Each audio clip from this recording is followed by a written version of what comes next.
Kurt Mortensen here with Maximize Your Influence. Go to MaximizeYourInfluence.com to see our latest podcast.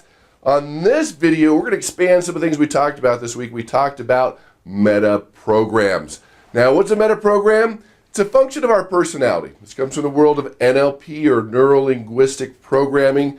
This is pretty much how we see the world. It's kind of a habitual pattern. It's that old rose-colored glasses type thing. The glass is half empty, half full. It's how we perceive the world. If three people see an accident, you get three different versions. And it's not that they're lying. They perceive and see and hear the world differently than we do. And so you have to understand that as a persuader, if you can peg their meta program and how they see the world and adapt your persuasion to them, now you're speaking their language, now you connect, now it feels right. That's what makes all the difference in the world. That's the key factor here. Now, no one's 100% of the time, but we lean one direction most of the time. And that's the key thing to understand.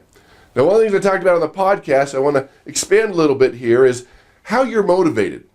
How do you motivate somebody else? See, people are either motivated by inspiration or desperation. And you have to see how that works when you work with somebody. Because with desperation, you're moving away from something. You're stuck on worry. You're trying to get away from something. You can see it in your demeanor. You're just running away. That's what motivates you most of the time. Now, some people are motivated by inspiration most of the time. That's the hope, the vision, the future. You're moving towards something, and you have to see that in their word choice and their demeanor, and persuade them accordingly, motivate them accordingly. That's the key factor here. You have to be able to see this and understand this. Now, careful, when people are in desperation, you want to crank the pain up a little bit. Yeah, you've got to move. You've got to move away. You don't want to repeat past mistakes.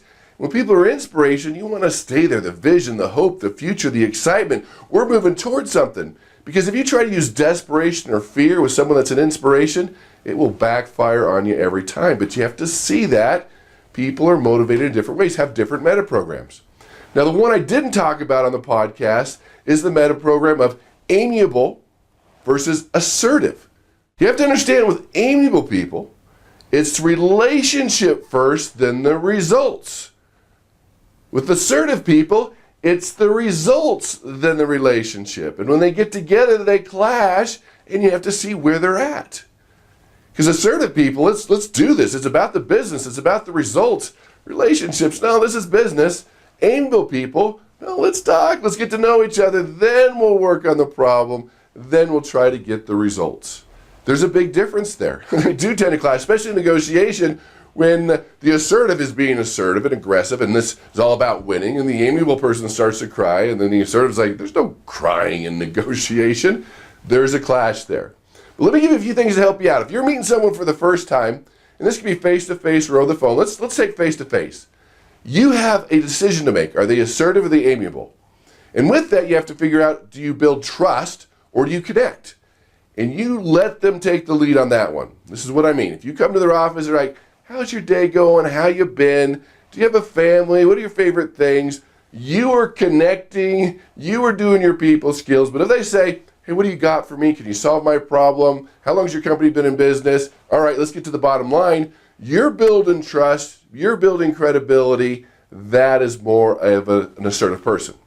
So if you can really understand these and adapt, it'll make a huge difference in your life and your income and your ability to persuade. Click on the link below to take your persuasion IQ, to check us out at MaximizeYourInfluence.com. Master these skills, become more persuasive, change your life, change your income, and go out and persuade with power.